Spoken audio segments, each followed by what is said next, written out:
So the Sunday Modern Challenge results are in, and the deck that won it all, surprisingly, or maybe not surprisingly, boom, Hammer Time. Hammer Time has been a deck that has picked up a lot of speed throughout the last full year, and it was one of the decks that got big upgrades from Modern Horizons thanks to the card Urza Saga itself. And what deck would, like, this is the deck that would love to play Urza Saga. Let me tell you why. Because it's name brand card.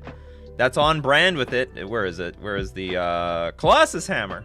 1 mana, equip creature, gets +10/+10 and loses flying. You have to equip it for 8. But you have to look for this card somehow. I mean, they've traditionally used Steel Shaper's Gift, they've used Stoneforge Mystic, now they have this one more piece to guarantee the hammer is coming up every single time. Congratulations to CrusherBot, who has won the Modern Challenge, and he's been doing very well with the Hammer Time deck for a long while now, and his version with the Swiftfoot boots has been he's stuck his guns to this variation. There were some other variations of Hammer Time that also had a lot of success, but they never stood the test of time. This version did. So CrusherBot has been just crushing it, actually, in the Modern Challenges. He either goes really deep or is going at least 3-1 or better in the preliminaries. Well, I mean, those are the ones I guess get published. You don't really see the 2-2s or the 1-3s or the drops. So this deck definitely got a huge boost because, I mean, you have like an extra tutor, but in addition to that, you could also look for the Shadow Spear, if nothing else, and give your creatures lifelink, trample. So you don't even need that much. Well, I mean, this thing never had evasion with Colossus Hammer, but now you have to deal with the hammer and the trample if you've got the Shadow Spear out. Now, that wasn't the only deck that also succeeded. We do see Affinity is still on the block. Thurf got second place with Hardened Scales Affinity. Here's an interesting one, and I did see this, we saw Blue-Red Murktide. Who cares? Everyone knows Blue-Red Murktide is one of the decks to beat. And this is Grixis Shadow might be making a comeback. We might be seeing a comeback from Grixis Shadow, and what they're doing is they're taking out the Gurmag Angler and they're playing with Lurrus just to give yourself like more threat density. But I guess one of the main cards that they're using to, boost the deck up, how can you play a deck without playing with any of the upgrades? They're playing with Ragavan, Nimble Pilferer, and also to give themselves a little bit more of an extra edge versus the Titan decks, they're playing with the Unholy Heat. So this almost made my top 10 for best cards that came out of Modern Horizons. It got bumped out. It was originally number 10. It got bumped out of the list because I really wanted to put the Evoke Elemental creatures in there. I thought they were very, very important, and I have a feeling somewhere down the line they'll become more and more important when they have a purpose for specific matchups. But Unholy Heat is 1 mana, deal 6 damage to a creature. Like, we've never had access to something like this before. This is insane. So it literally kills off anything and everything in Modern, including Primeval Titan, which is a very important, which maybe is why we're not seeing as many Titan decks up here. Titan was stealing the show for quite some time, and certainly we're still going to see some Titan decks up here. But when all the red decks are playing with this new Unholy Heat, because Primeval Titan was invincible to a lot of removal, right? Like you couldn't Lightning Bolt, Fatal Push. I mean, it's basically Path to Exile or Bust. But now the red decks, and there are a lot of red decks out there, they're utilizing Unholy Heat. So and of course Unholy Heat easily triggered because of Mishra's Bauble. So the suite now is Death Shadow, Dragon's Rage Chandler, Ragavan, Scourge of the Skyclaves, and we have a one random Croxa here. But for all the Grixis Shadow aficionados, the people who love Grixis Shadow and started grinning and moaning, and they're like pretty unhappy about Jund Shadow taking the spotlight, maybe Grixis Shadow is going to come back. This is the new form of Grixis Shadow. Oh, 4 Dothy Voidwalker on the sideboard. I missed that. 4 Dothy Voidwalker. They're actually playing with some other upgrades. They're playing with Counterspell. That is also interesting. Good on them. What other notable results? We have 5-color elementals. That is actually very odd. But, oh! I never looked at list. They're playing with all the elementals. So this is really cool. So they're playing with Fury, with Grief, with Solitude, playing with all the good elementals, I guess, along with... This is a clunky elemental deck. They have like one drop and it's Ephemerate, but they're doing that for the value.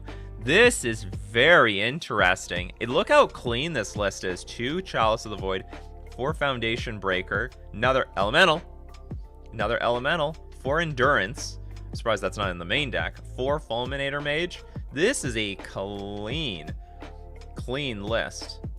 Mana base is crap. Well, the mana base is probably the way it is so that they can cast Ephemerate, because they can't be playing with like Cavern of Souls, Unclaimed Territory, because then they can't make use of Ephemerate. I think it's Ephemerate. It's like Soul Sisters. It's not Soul Sisters. It's like Soul Herder, but you're just playing with elementals instead. So it's Soul Herder for elementals. Did you get to keep the Lightning Scale elemental? Deals confidential player at the beginning of the next end step. No, it doesn't matter. I mean, I guess with the trigger on the stack, you could Ephemerate it and keep it, but that's pointless. So I think the mana base is what it is to accommodate. We got 4 Windswept Heath, Sacred Foundry, Reflecting Pool. That shouldn't matter that much, right? Play, add 1 mana, Vein color your mana pool, spend this, only cast the elementals, another planes. Actually, now that I look at it, it doesn't have that many white sources, but has, I guess, enough for their taste. 4, 6, 7, 8 white sources. It's actually pretty low. You know, I take it back. This don't make sense to me. How else do you get that white mana? Is there anything else? Not really. What deck is this? This is elementals. Like when it's called 5-color elementals, but it's not the 5-color elementals I thought it was going to be. But anyway, so this made top 8. So what people are going to do, there's definitely going to look at this deck and see if they could replicate those results.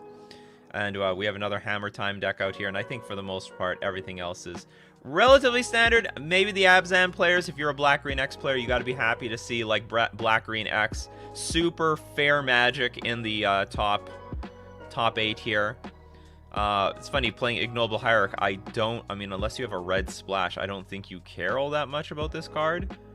Or maybe no, do you know what they do? Because they can use the black off of this thing way more than they can use the white off of Noble Hierarch. So yeah, the black, that is a big upgrade. Timeless Dragon. These are some weird 1-ups, but you know what? Those Black-Green X like decks, they're always like that. Oh, utilizing the new Damned. Prismatic Ending. Prismatic Ending, people. Game Changer card. Vindicate. This is just full of new cards. This is basically Black-Green Modern Horizons 2. Basically. Alright, welcome everyone. Welcome to the morning show where we discuss all things Magic the Gathering. Coffee crew, get your questions fired up and let's have a great discussion this morning. Also, we do deck list review. So if you got a 75 you'd like some feedback on, submit it to us and both myself and the community would love to take a look and give you some feedback. So brew up those coffees and let's brew up some magic this morning. Welcome to Coffee and MTG for July, what is the date today? 9th? The 8th. July 8th. 2021. I am your host, Nikachu, the Merfolk Master. Good morning, everyone. Good morning, Mikey, Jay, James, Walter, Casper, Fraser, GP, Lord Magicus. I thought Hammer Time disappeared. You know what? Hammer Time actually didn't go at all. I mean, it's always had these little niche.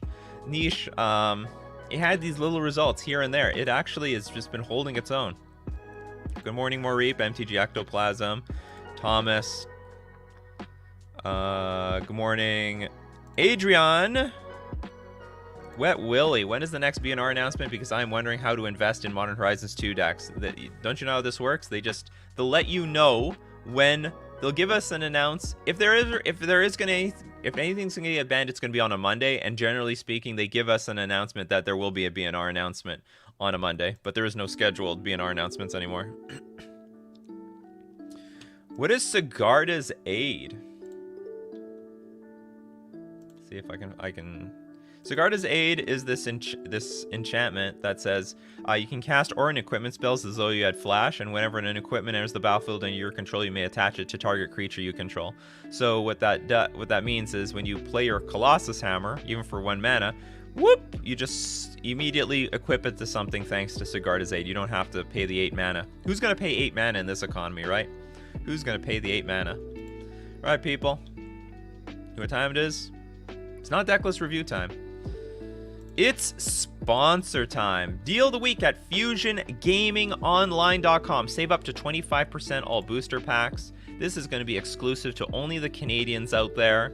But you can get your double masters. You can get ghosts from the past. I have no idea what that is. Oh, I guess it's all booster packs from like every game, including Yu-Gi-Oh! You like your Yu-Gi-Oh? There's got to be some Yu-Gi-Oh fans out there. Don't lie to me. You watch the cartoon. You can also get Yu-Gi-Oh from FusionGamingOnline.com. Don't forget to use coupon code Nikachu at checkout, though.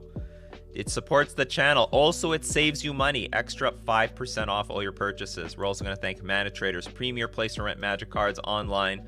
Heads up, of course, there are still card availability issues. The most popular cards, everyone wants Ragavans. There's not enough Ragavans in existence to support everybody. So sometimes it's hard to get Ragavan, Urza Saga, Mishra's Bauble. Those are high demand cards. You can get them eventually. You keep refreshing the page. You just won't get them immediately. Just a heads up warning if you want to play those super top popular decks.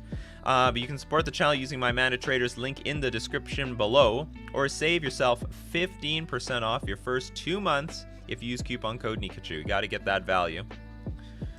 Modern is exploding. Like, it's just exploding. Everyone wants to play Modern right now. I'm glad I invested myself into a mostly modern channel. Okay, we got Javier with the super chat. Sir Nikachu, the red deck burn you showed a couple days ago got me first place at my locals. There was Living End in the top 8. Also, there was an elemental deck too. Congratulations. Was it a red deck? Was it a red burn deck, or was it a prowess deck? Or are you talking about Coffee and MTG, or are you just talking about my YouTube channel? Because I got tons of deck techs over there. But anyway, congratulations. Red is still good. Hands down, red is still good. And I think burn might have some other issues, but burn definitely is going to have some edges versus the prowess decks. Except for, I guess, maybe Murktide Regent. That Murktide Regent is just a problem for everybody. It's just a problem for everybody. All right, Thomas asks, with Risen Reef on the battlefield, the evoke is free? What do you mean by this, partner? With Risen Reef on the battlefield, when Risen Reef or another elemental enters the battlefield under your control, look at the top card of your library. If it's a land card, you may put it onto the battlefield tapped. Are you like implying like you get value out of it anyway? Like, so you'll play an evoke card, but you get a trigger off of Risen Reef, so it's value? I mean, I guess so. But you sort of make it sound like the creature itself is free. If you don't put the card onto the battle... whoops. Where was that again? If it's land, you can put it into the battlefield tapped. If you don't put the card onto the battlefield, put it into your hand. That's how I'm interpreting this.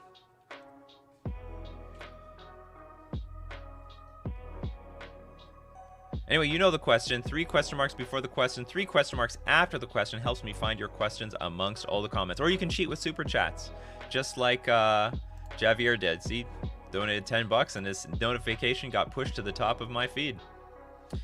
Hot Cold Man, is Forgotten Realms an underpowered set, or is it screwed because it's following a modern set, so anything will look weak? Oh no, it's a very underpowered set. And maybe they did it on purpose. They knew Modern Horizons was coming out, and they're like, you know what, this is a very powerful set. We gotta slow it down. We can't shake up the format 2 times in a row. Which is sort of what we experienced back in 2000, in my opinion. I mean, it was just like, or even in 2019, it was just set after set. It was just bomb set after bomb set. Metagame never had a chance to settle, and there's always new powerful cards entering the metagame. So they knew, I think they planned it out, that this was going to be Modern Horizons. When are we going to put the weak set in there? Oh, it's going to be, we can put it right after Modern Horizons. We've wanted to do this Dungeons and Dragons thing for a long time. MTG Ectoplasm, is Sanctum Prelate a good cheap replacement for Chalice of the Void, and which decks are they good against? I wouldn't say it's a good cheap replacement, but it's better than nothing, I guess. Because the thing is, they can still it's so much easier to interact with a creature than to interact with like Chalice of the Void.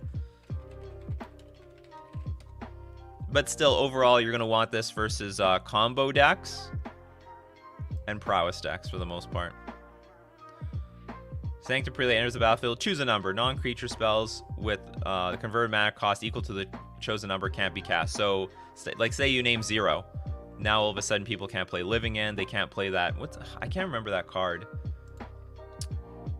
Do we have that list up here? That crazy card that replaces all the permanents with other cards. Is it the same elemental deck? No, this is well, it's different, but it's not. It's sort of close. Elementals. Scrub and Scrubs, you should be really excited. There's some big moving and shaking happening with the elemental deck. The list isn't up here, but there's that. I mean, you could do the same thing against Temur Footfalls. You just name 0, and then every Shardless agent that they play isn't going to find a Crashing Footfalls. But it also can be used against Prowess. But the problem is against Prowess, they still might have some 2-mana removal spells that can kill off your Sanctum Prelate, so it's not as reliable. But I mean, I guess it's your best shot. Franklin, what is currently the biggest hole in the modern Merfolk deck? We have bad 1-drops. But still, that problem didn't get solved yet. We have our 1-drops are crap. MTG again, all these new decks showing up with Dragon's Rage Channeler and Ragavan, it's because of the 1-drops. They got good 1-drops. Unholy Heat, good 1-drop. High, impactful, powerful 1-drops. And the decks now that are doing the best are just the ones with the best 1-drops in it. Of course, there's some vulnerabilities to Chalice of the Void, but they can balance that out. But Merfolk, we have no good 1-drops. Oops.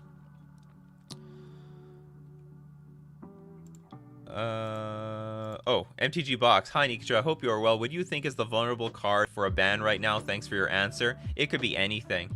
You know what? I made mention a few days ago that, like, Mishra's Bauble is safe. I don't even know if Mishra's Bauble is safe. I guess the 4 cards...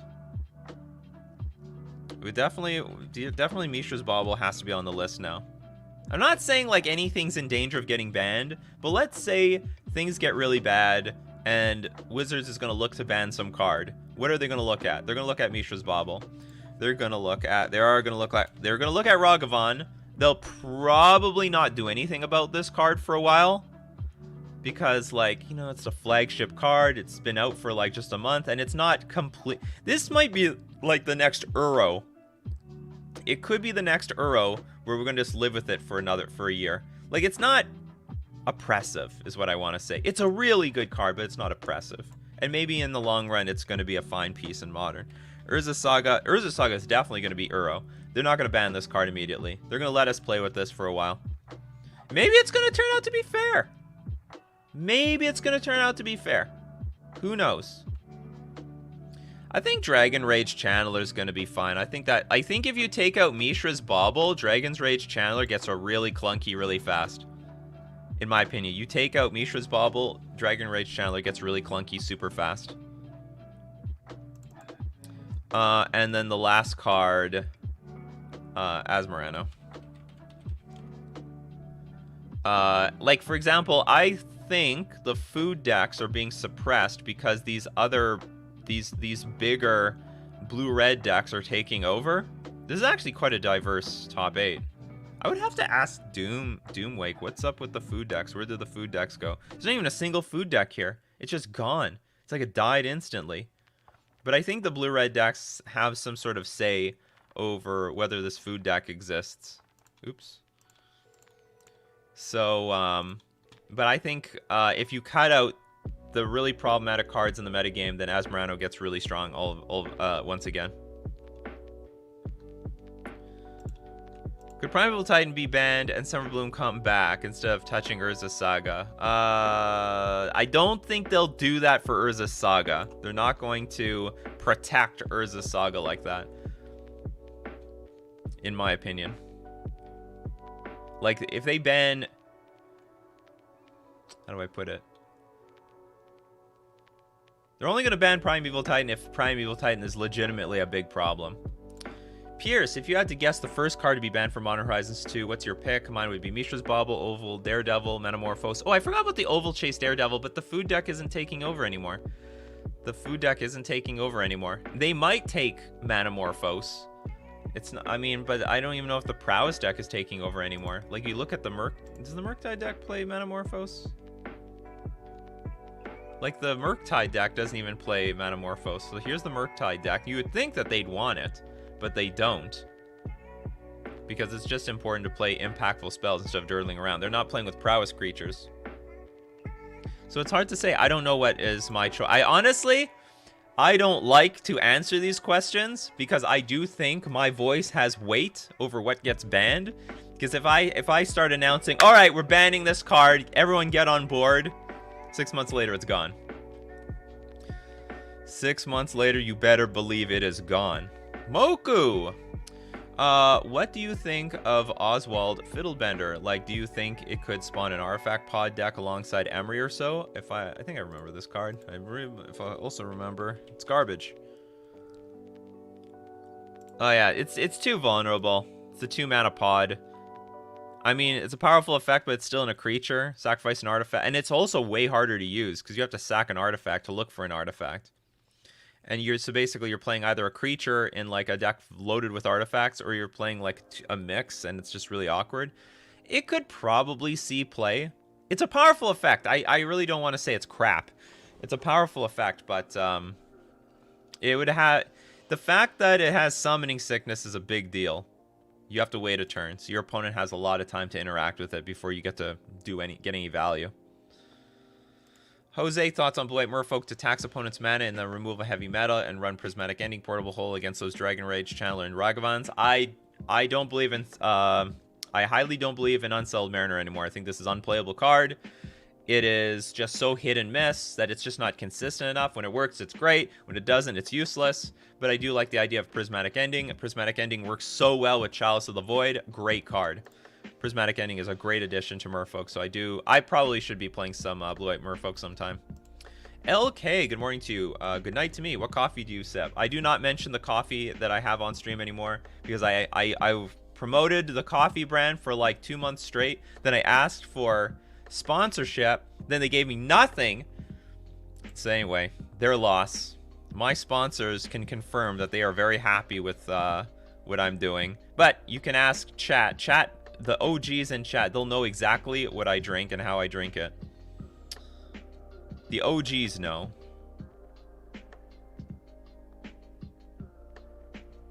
Oh, where am I going?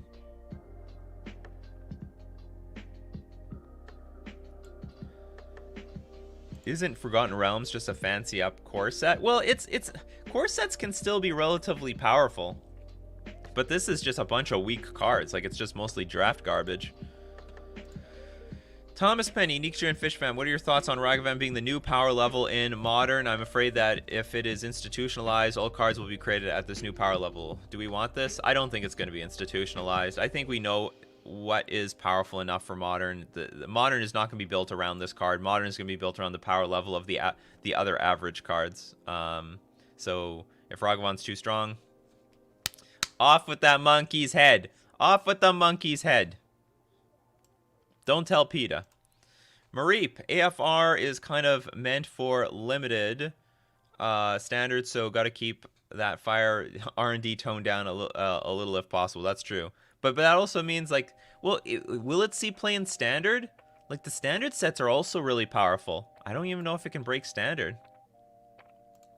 Bobby says, Nikachu, what's a safer investment for Modern? Amulet Titan or Blue-Red Prowess? I would say they're both pretty safe.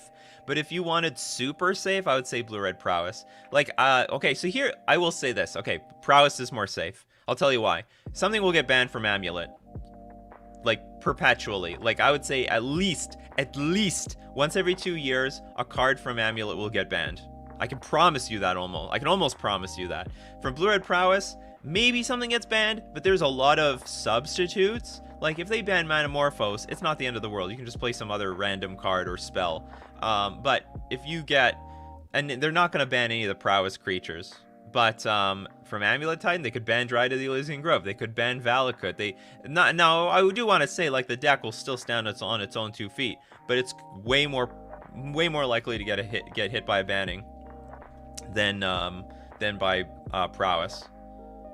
And I think there's less substitutes for those cards as well, although they keep printing like more powerful cards that you can just throw in there anyway. Thoughts on the 5-color elemental list on Modern? Very unique stuff. That's my thought. But a few lists made the top 32, so let's see what is the best elemental list that will show up in the end. What is super underrated right now? I still think Eldrazi is super underrated. Don't know why nobody plays this deck. It's like, I don't know what to say. It's like the deck, in my opinion. Is Storehouse and Blood Soak keep really necessary in the black-red Ragavan deck? I don't even know what this is. Is Storehouse?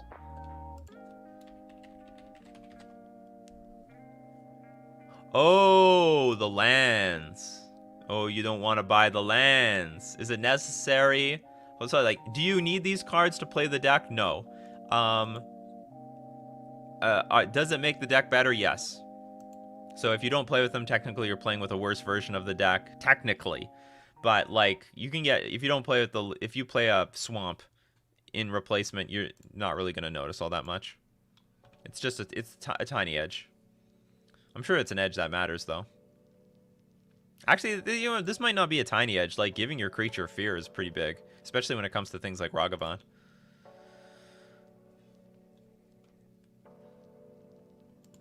Greg says, what do you think has happened to Dredge as it has been struggling recently? Somehow Living End is just a better graveyard deck, and there's enough graveyard hate out there that, yeah, it's getting slaughtered. There might be some other reasons for it. There's, like, more exile effects right now, Prismatic Ending and Solitude. What else has been printed? I don't know how many decks are playing Endurance, which is a very powerful sideboard card. But I think now there's just a lot of answers. And if you want to play a graveyard deck, somehow Living End is just a better version. Just a better graveyard deck. Oh, here's Scrub and Scrub. Scrub and Scrub's happy to see those elemental lists up there. You can see with the elemental avatar.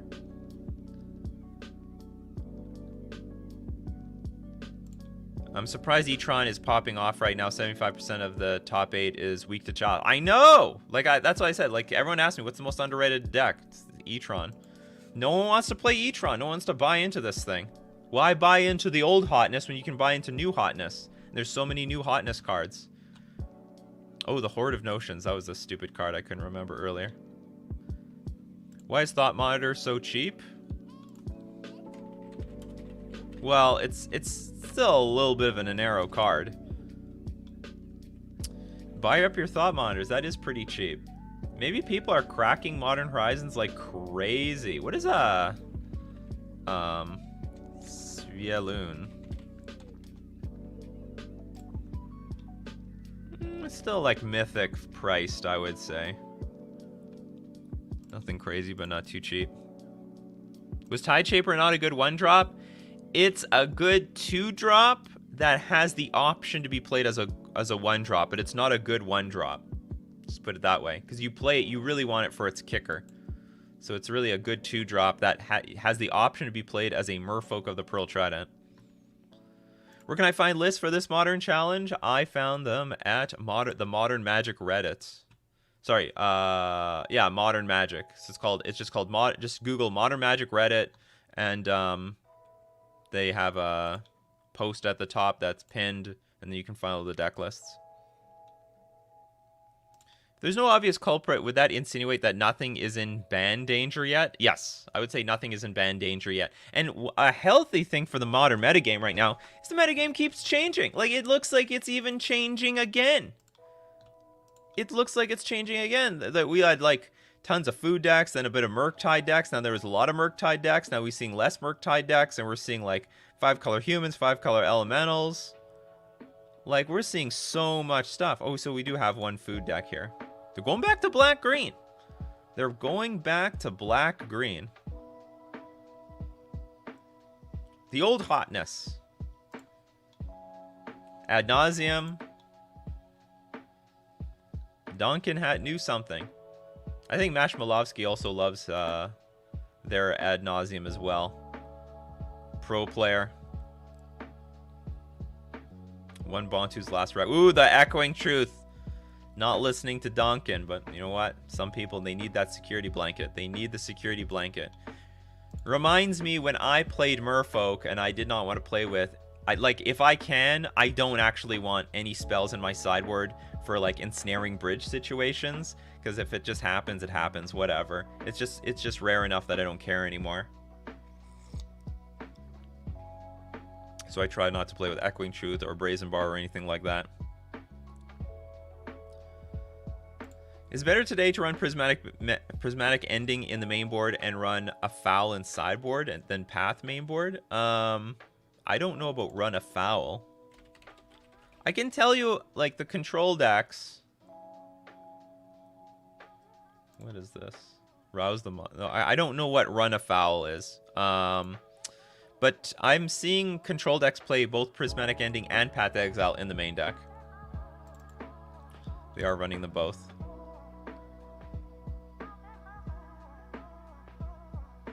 Yeah, we already talked about Hammer Time. So there will be a replay you could watch about it. Could Bomat Courier fit into a Dragon Rage Channeler deck? I would think so, because it is an artifact that you can sack to help buff up your Dragon Rage Channeler, and it's card advantage. I think there is a world where that could happen.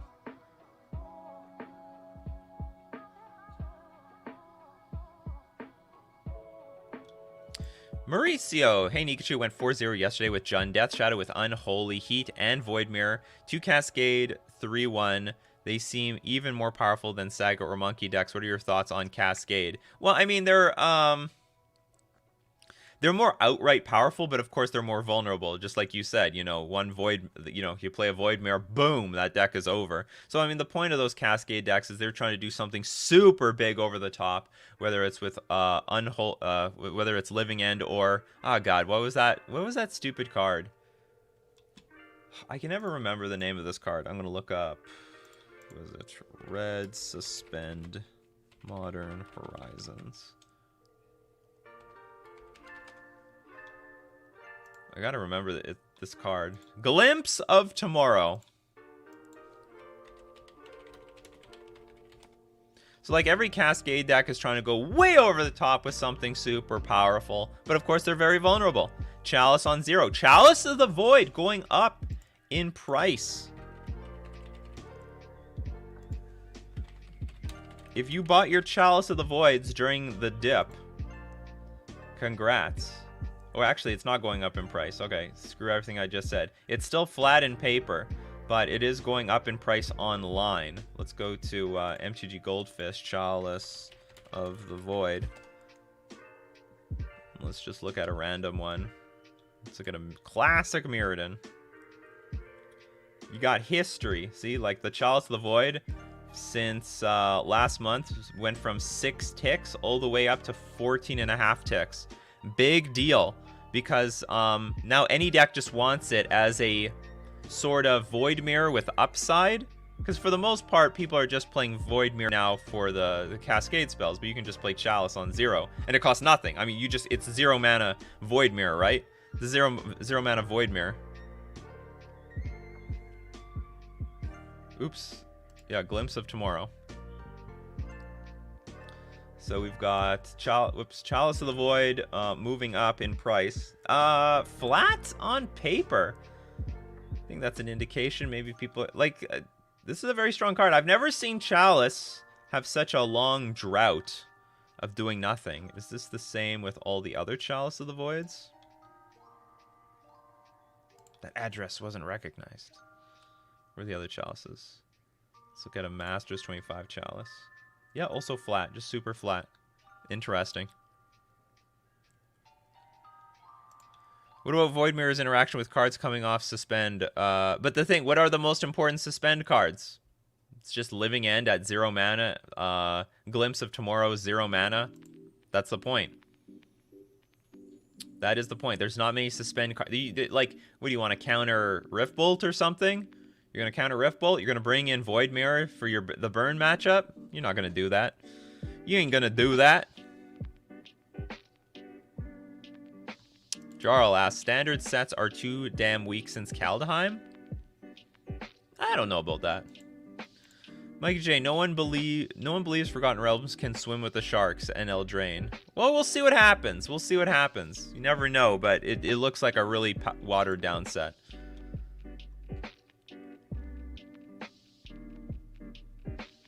Blue black, Asmo versus blue red Asmo, both playable.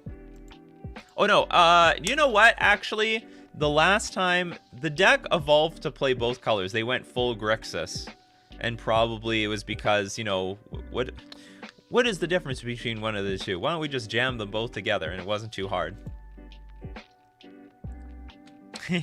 Maria asks, why isn't Thrasta seeing play? I don't know why not. I guess it just didn't work out. Like, Thrasta doesn't have the tools to go off. Honestly, I want to say no one tried. Nobody tried at all. Maybe someone tried once and then couldn't get it.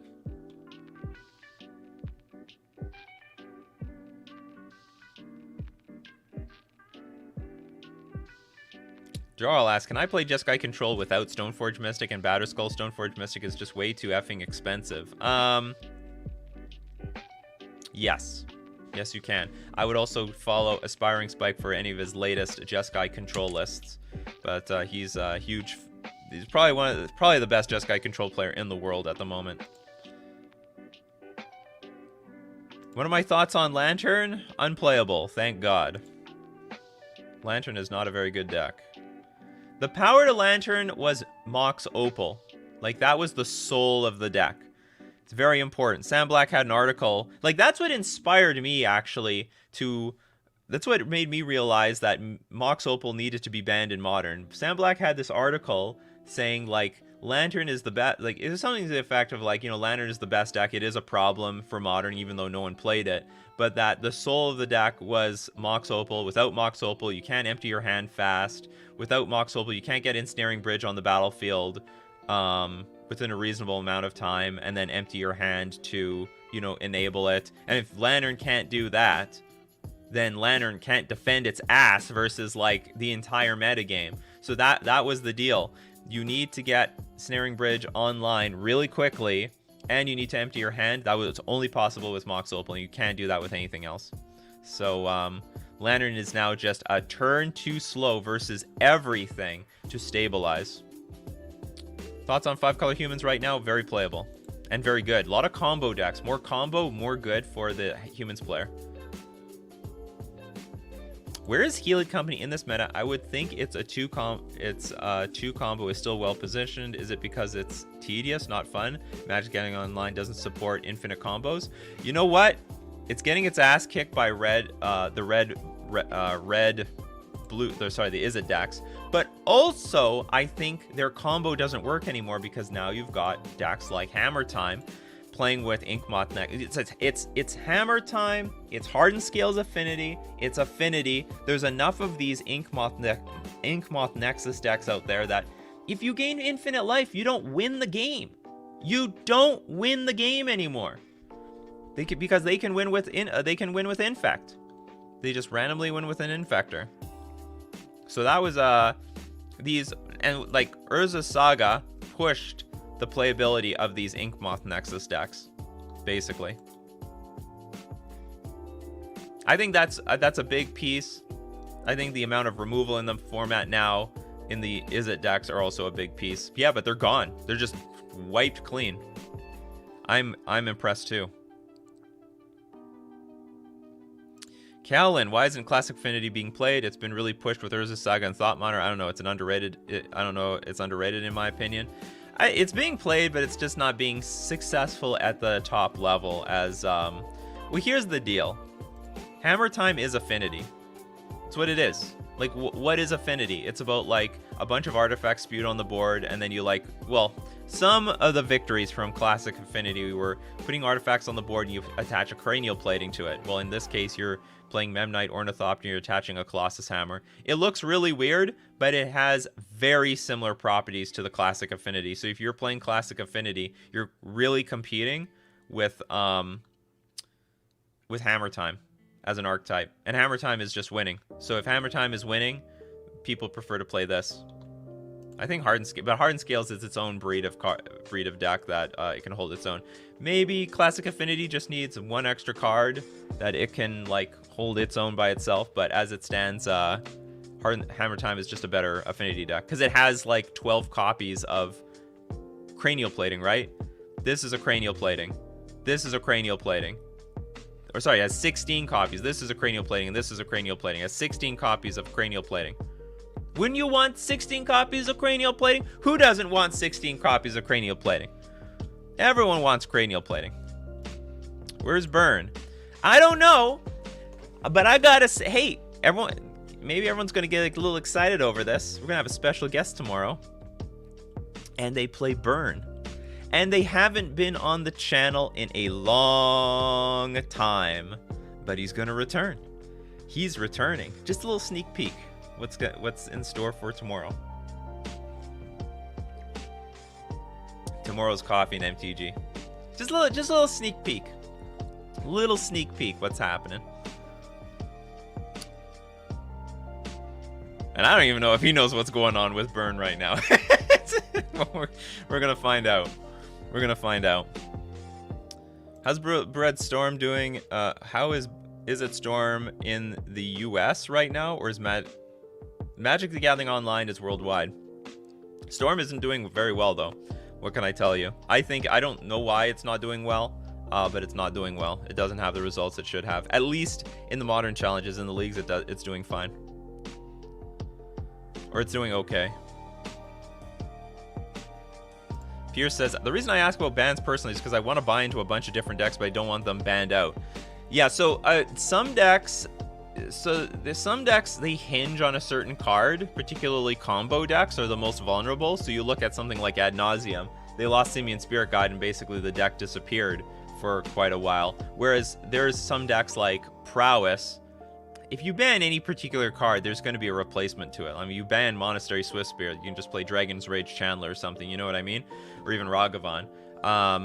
So if you want a deck, you want to buy into a deck that can't get outright banned out, then you buy one where it doesn't hinge on any particular card. I mean, and even to be honest, if they banned Primeval Titan, you could probably turn this thing into some sort of like Dryad of the Elysian Grove Scapeshift deck or something like that. I'm sure if Primeval Titan got banned, people would start moving back to Titanship with Dryad of the Elysian Grove and Scapeshift. But that would, well, I would certainly kill the original Amulet deck.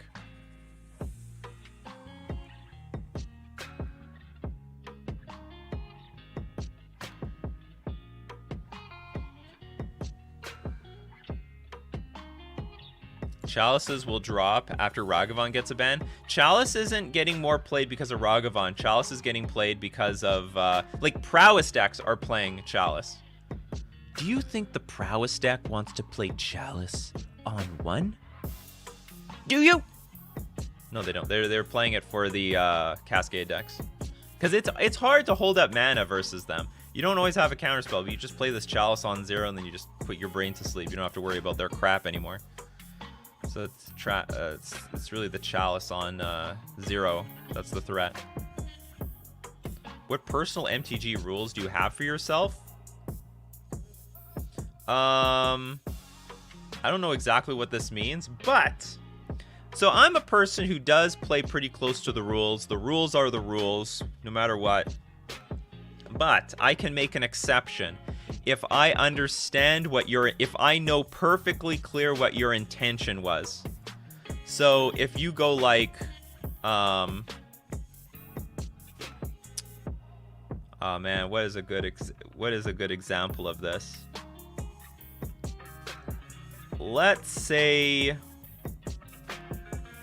you tap a red and then you put a lightning bolt on the battlefield and you target my creature and you say, what is it? Unholy Heat this? Unholy Heat this. But you clearly paid a red, you spent your lightning bolt that can't go to my face anymore. But then if you realize your mistake and you quickly take it back and show the Unholy Heat because you even told me it was Unholy Heat, I think I would let you take that back. Just so long as it's like pretty clear without I don't want to say undisputedly. Like, if I'm pretty sure what your intention was, I'll let you take some stuff back if it was a clear mistake on your half. But if there's any doubt in my mind that you originally were going to play that lightning bolt on my creature, I would say, no, you've lightning bolted my creature. You can't take it back now. Do you think Tron has fallen from the boogeyman? If so, when will we be the bad guy again? I don't know. I think Tron has fallen as the boogeyman. Tron's having trouble. Like, no one even wants to play Eldrazi Tron. Which doesn't make any sense to me.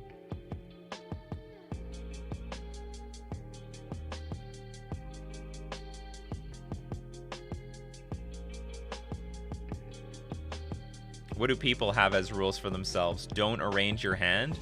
Well, I mean, you should be shuffling your hand. I mean, that's why people shuffle their hands in the first place. It's not to be annoying, but it's to make sure that there's no pattern to where your hands are. So, like, for example, if I have my hand faced out like this, and some people do that and it's a mistake, then you draw a card and then you put it on, I don't know, one side, and you take cards from that side and you play lands, and then every single time you play spells, it's from the other side. Well, I can get like a pretty good idea how many lands or how many spells are in your hand. So that's the idea.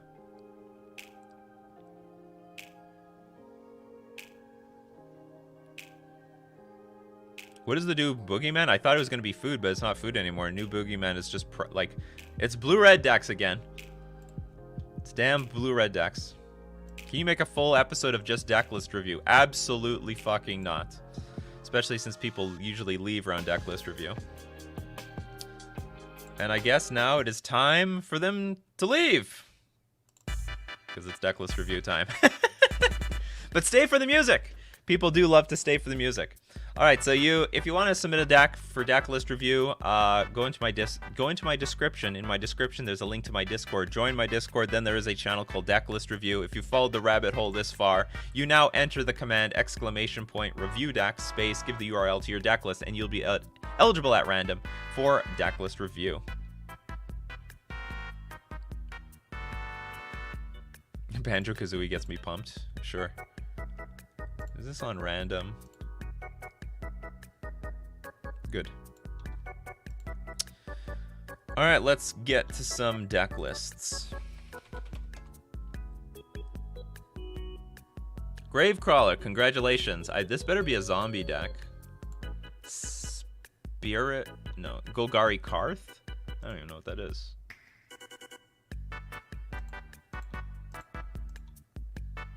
Golgari Karth. Cathartic Reunion? Okay, so Golgari Karth. I guess we'll learn out what this is. What is the format? Format is modern. Is there a description? There's no description. That's fine. Arbor Elf. Excellent choice. One Tarmogoyf. Very odd choice. Karth the Lion. Oh, this thing. When Karth the Lion enters the battlefield or a planeswalker you control dies, look at the top 7 cards of your library. You may reveal a planeswalker card from among them, put them into your hand. Put the rest on the bottom of your library in a random order. Planeswalker loyalty abilities. You activate, cost an additional +1 to activate. Planeswalker loyalty abilities you cost that. Oh yeah, so that's a benefit. You have 1 grief. I think you're all in too much on this card. Or maybe you're not. Can you kill your opponent with these planeswalkers? It's basically Golgari Super Friends. Okay, I think you should have Ignoble. Should you have Ignoble Hierarch? You probably should have Ignoble Hierarch over this thing. This is not... Do you have... Oh, you are playing with Utopia Sprawl. Oh, and you're playing with some really big, chunky planeswalkers. Okay. Honestly, I would just play with the Arbor... I would scrap the Arbor Elf and just play with the Utopia Sprawl. I don't know if you need so much mana ramp. Well, maybe you do. You have a lot of stuff at the 3-drop slot. Alright, you sold me. I want more Tarmogoyfs, though, because Tarmogoyf... You need something to defend your fucking planeswalkers. You don't. You have a lot of stuff at 4-drop. You have Karth, you have Vraska, Garruk, you have everything. I want more Tarmogoyfs, though, because you need to defend your planeswalkers. If you're not going to defend them, who's going to defend them? And Tarmogoyf is a great defender of planeswalkers. And you have instants, sorceries, you have enchantments, you have planeswalkers, you have lands. So you're going to make your Tarmogoyf going to be a big boy. You're gonna have big boy Tarmogoyf. I think Tarmogoyf's more important than Grief, for sure. So get rid of 1 Grief. I would get rid of... maybe scrap 2 play... I don't think we can remove Planeswalkers if you want to make Karth playable.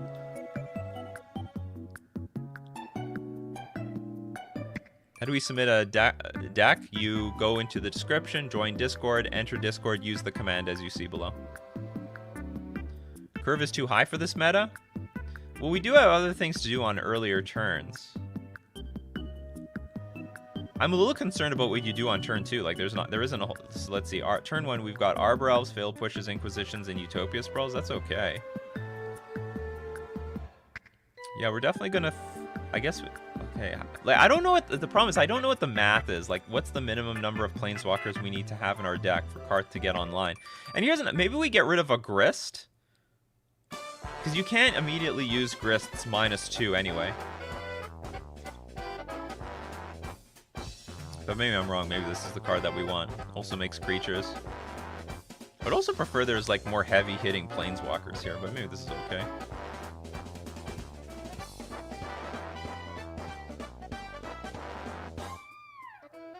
Isn't there a better Nissa? Untap target land you control. Until your next turn, it becomes... Isn't there like a Nissa that turns the lands just into creatures permanently? Isn't there like a strictly better card than this? And at 5 mana? Isn't it Nissa who shakes the world?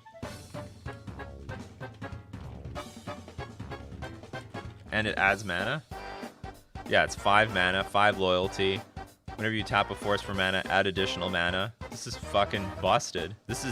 This doesn't even hold a candle. Return target permanent card from your graveyard to your hand. Who cares? This thing, I think, is way better. Maybe I'm wrong. I don't know. This card saw a lot of play in Standard and in Historic for a reason. I don't know if this card ever saw any play. The fact that it's like, it's only a land until end of turn, sort of a turn off here. 12 walkers does 20% of the deck. 14 walkers does 23 to 24% of the deck. Okay, so we're going to make some executive decisions. Get rid of the Grief for a Tarmogoyf. Get rid of a Grist for a Tarmogoyf. Get rid of maybe the Abrupt Decay for a Tarmogoyf. And then your sideboard, I think, is probably fine. And I'd rather than this. I don't know what are the best Planeswalkers. Is there not like a Vraska that destroys things? Destroy target creature, draw a card. Well, that's not bad. Although this is really expensive. Well, this will get less expensive if you play Nissa, who shakes the world. This who can ultimate turn 1? You get an emblem whenever a land enters the battlefield under your control, you may draw a card. Okay, that's a pretty sweet ability. You can ultimate next turn with this thing.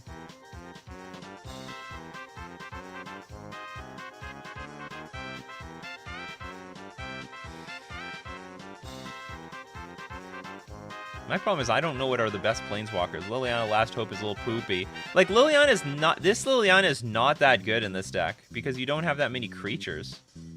You literally have... Like, you're not going to bring back Arbor Elf. Like, the real power to this Liliana isn't the ultimate. The ultimate takes forever to pull off.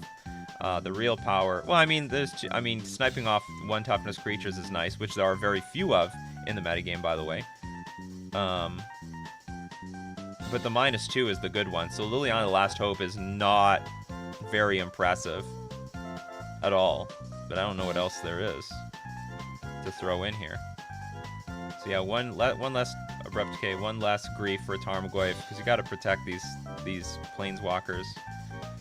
3 Tarmogoyf maybe is better than nothing. Or maybe we should have 4 instead of the Karth. But I think you want to... Nah, we'll max out on your namesake card. Engineered Explosive, Collector Oof, Ashiok, and Snaring Bridge. Yeah, that's not a bad idea. Well, you know what you could have in here is Karn the Great Creator. What's wrong with that? I mean, that's exactly what this deck should be fucking doing. The best Planeswalker that trumps all these Planeswalkers is Karn the Great Creator. Scrap for these Planeswalkers. You get that fucking Karn the Great Creator in this deck. You keep the Ensnaring Bridge, but then you get... That's your win condition. You put 4 Karn the Great Creator in there.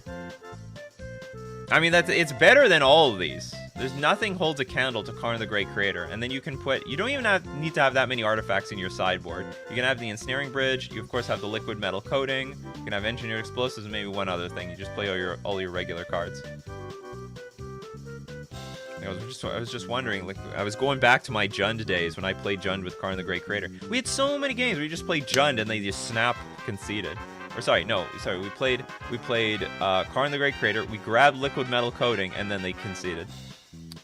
Anyway, that's what I would do. I think it's better than Cursed Huntsman, definitely better than Liliana the Last Hope.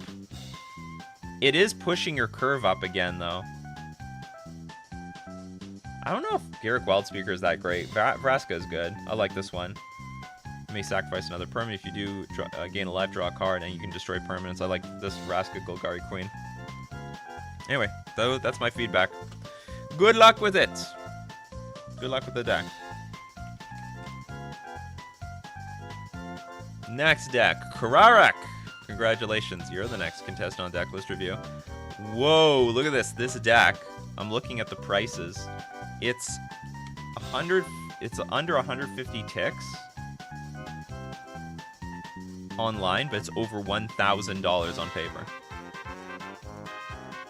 Over $1,000. Oops. Nikachu, do you think Esper Control is good in 2021? Yes. Alright, we have a Yorion deck. Hardened Stoneblade. The hell does that mean? Okay, we got Yorion, Hangerback Walker, Walking Ballista, Arcbound Mauser, Arcbound Worker. Is there any benefit at all to blinking any of this stuff?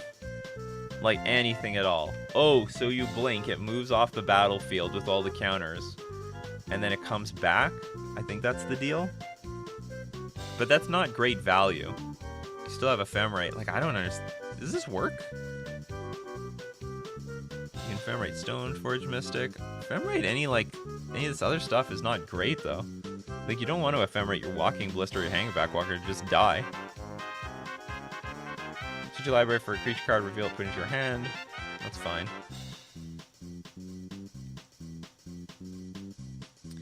I can get behind Stoneforge Mystic in a Hardened Scales deck. I can't get behind Ephemerate. This is ridiculous. You have like one target, Stoneforge Mystic. That's it. That's about it.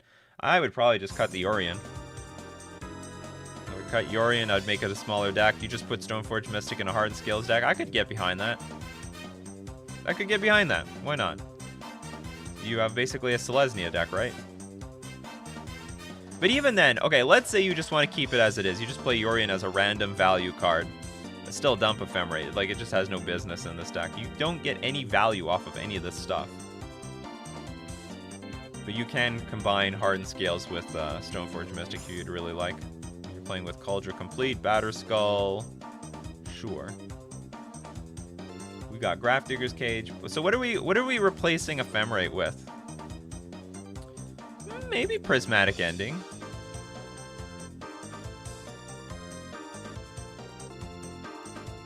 Blinking makes the deck work because modular when it dies. Does it? Like, it doesn't come back with a big impact, though. Like, I don't think it does. Okay, you blink the Arcbound Worker. Whatever, you have a 1/1 Arcbound Worker. Big deal. Like, the point is to get, like, very serious value out of your blink. Like, you just spent a card so that you can, like, I don't know, put a counter, one counter from this thing to the Ozolith, and then you get this. Like, that's all you did.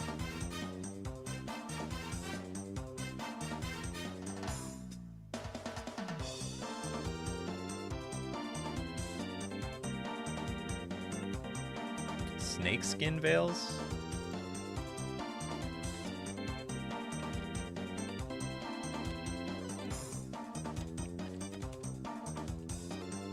Put a +1/+1 counter on a target creature you control against hexproof until end of turn. No, I wouldn't say this is worth it.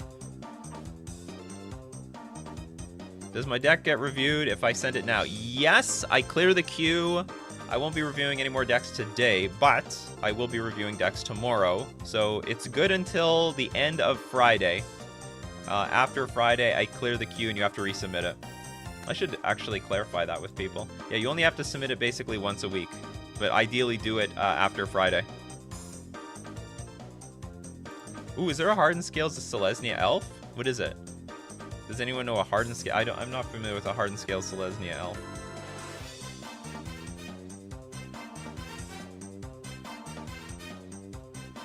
Oh, that's not bad. Yeah, I do have Ozolith. Well, it's Ozolith and... The Ozolith is definitely a plan. Yeah, we should have some... Well, it's a Selesnya deck, right? So they might have trouble playing with Urza Saga. But so you have to get rid of Blink Moth next, or Ink Moth? I guess Urza Saga might be more important than Blink Moth. Yeah, it has to be more important than Blink Moth. Conclave Mentor? Isn't that just mono white? Oh no, it isn't. One or more counters would be put on a creature you control. That many +1/+1 counters are put on the creature instead. When Mentor dies, gain life equal to its power. I guess that could be a replacement to Ephemerate. That could. I don't think the creatures get big enough on average to play that. But because we need to replace this stupid Ephemerate. This just has no business in this deck. It just has no business. Sure, yeah, we could have a Yavimaya in here as well to generate some green. Well, we gotta be careful. Like, what's the mana base here?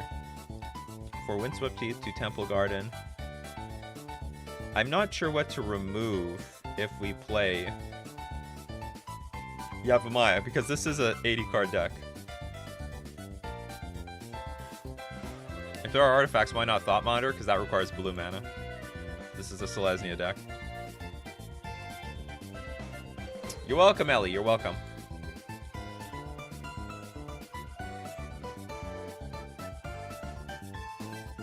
Well, I guess we're going to play Conclave Mentor instead of Ephemerate, because it has... I mean, it's still within your colors, and you have the option to... it's still within your colors, and it's basically like another copy of Hardened Scales, which actually I would like. I like that. If you're in an 80-card deck, you should make this synergy more... You should make this synergy better.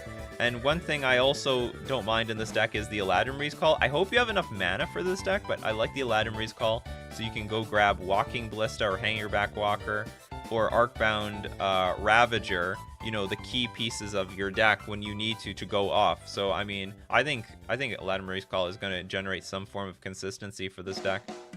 But anyway, but Ephemerate has no business. Like, you don't want to blink anything outside of, like, Stoneforge Mystic. And with that, I don't know if you need the Yorion, but hey, you want to play with Yorion, go for it.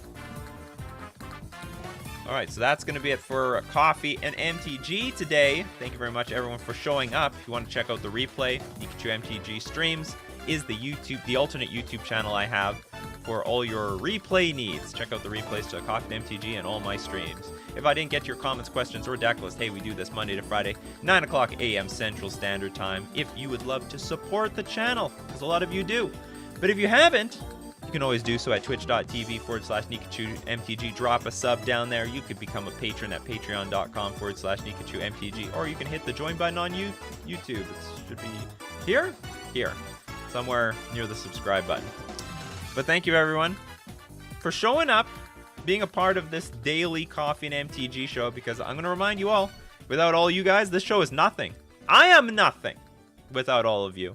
It's only because of your conversations, your questions, that this show is interesting whatsoever. So keep brewing up those coffees, Coffee Crew, and we'll keep brewing up magic. See you all next time.